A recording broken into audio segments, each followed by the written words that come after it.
मुंबईकरांची तहान भागवणाऱ्या शहापूर तालुक्यात सध्या हंडाभर पाण्यासाठी आयाबायांपासून लहान थोर सर्वांनाच धावपळ करावी लागतेय। मुंबईला पाणी देणाऱ्या या तालुक्याची काय अवस्था झाली आहे पाहूया।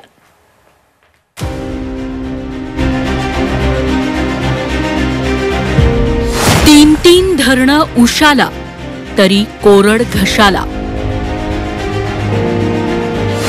शहापूरकरांची तहान कोण भागवणार? मुंबईला पाणी पुरवणाऱ्यांना फक्त आश्वासनांचं गाजर।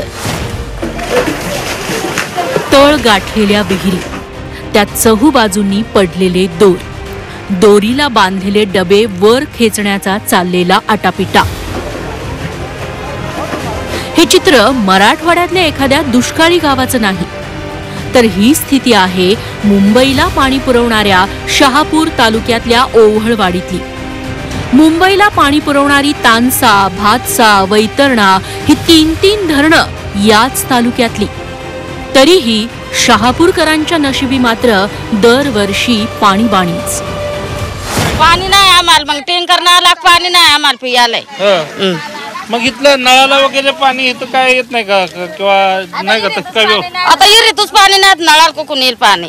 हे असं पाणी नेत आणायचं याचा काय त्रास नाही? टँकर आल्या मग आम्हाला चांगलं वाटतं, पण कारण जसं चढवायला याचं डोंगर कडान चढायचा, आम्ही वयस्कर माणसं कसं काय चढायचं? दर दिवस टँकर आले पाहिजे असं म्हणणं आहे, दुसरं काय नाही। आमच्या ग्रामपंचायत सर्वच पाण्याची दुरावस्था आहे। पंचायतीचा टँकर तर शेवटचे 2-3 महिने, काहींना तर लवकरच चालू होता जानेवारीमध्येच, पण हा तोडगा कायमस्वरूपी निघाला पाहिजे। हक्काचं पाणी तुम्हाला मिळत? हा आम्हाला मिळत नाही। आता बघा इथं मिडल वैतरणा एवढा जवळदार नाही, पण तिथे लोकांना पण टँकरने पाणी पुरवठा चालू आहे। भातसा धरणाचं पण तेच आहे, स्थानिकांना पाणी नाही आणि तेच पाणी मुंबईला जातं। पोटात बाळ आणि कडेवर पाण्याचा हंडा घेऊन उन्हात वाट तुडवणाऱ्या या सुरेखाबाई, पोटातल्या बाळासोबत घरच्यांच्या तहानेची काळजी घेण्याची जबाबदारीही त्यांच्याच डोक्यावर आली आहे।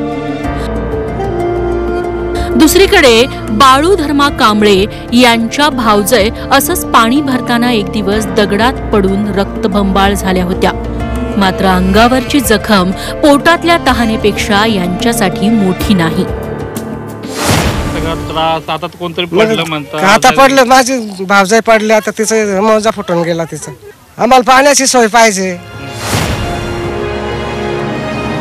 तीन धरणं तालुक्यात असूनही घोटभर पाण्यासाठी अशी ही वणवण।